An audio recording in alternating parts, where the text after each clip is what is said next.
everyone, and welcome to the Wednesday Word. I'm Julie, and today we're continuing our series called Road to the Cross, which means that we're learning what happened to Jesus from the Last Supper until the crucifixion.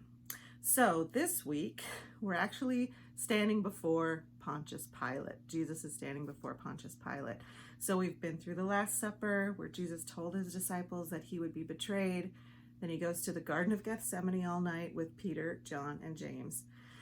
And then early that morning, he gets arrested by Judas and the soldiers. And then Peter, who loves Jesus passionately, ends up actually denying him 3 times with the people who are like, "You're with Jesus, right?" And he says, "No, I'm definitely not." And Jesus had predicted that at the Last Supper. So you can learn all about that from Jeff from last week. But now Jesus is being judged. So this is the part of a movie, let's say this was a movie, where we'd be in the intense courtroom scene. And I love a good courtroom movie because I love when good wins and bad loses. And so I like it when the good guy is declared not guilty or the bad guy is declared guilty. That's how it should be. Well, that's not how it is in this story.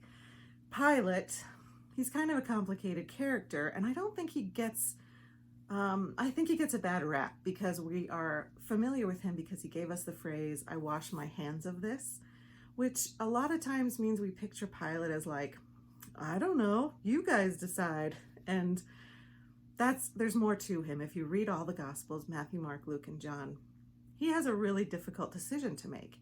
He's being screamed at by the mob. Herod, who is the authority, wants Jesus killed. So do these important guys. And for no reason. Jesus is an innocent man. And even Pilate sees it. And even his wife sees it. In Matthew, we learn that his wife sends him a message and says, "Pilate, I had a bad dream about this. He's an innocent man. Stay out of this." And so that influences decision. And then I just love the fact that it also tells us that Pilate questions Jesus. He doesn't just say, "Okay, guys, whatever." He spends a lot of time asking him questions, trying to figure out what to do. And then, in fact, he tries to spare him by punishing him first.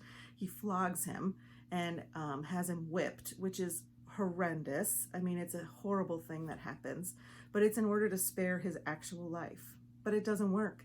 The mob is still screaming, "Crucify him." And so Pilate says, "Okay, you guys can choose. There's this guy, horrible guy, Barabbas, and there's Jesus. And you have the right to pick which one gets spared." And the crowd chooses this horrible criminal, Barabbas, over Jesus. And they just yell, "We want Jesus to be crucified." And Pilate says, probably the most famous thing that we know him for, he says, "Which of these 2 do you want me to release to you?" said the governor. "Barabbas," they answered. "What shall I do then with Jesus, who is called the Messiah?" Pilate asks. They all answered, "Crucify him." "Why? What crime has he committed?" asked Pilate. But they shouted all the louder, "Crucify him." When Pilate saw that he was getting nowhere, that instead of an uproar was starting, he took water, washed his hands in front of the crowd, and said, "I am innocent of this man's blood. It is your responsibility." All the people answered, "His blood is on us and our children." Then he released Barabbas to them, but he had Jesus flogged and handed him over to be crucified. So that's what we know Pilate for, giving Jesus up. Now my question to you is, can't you relate to Pilate?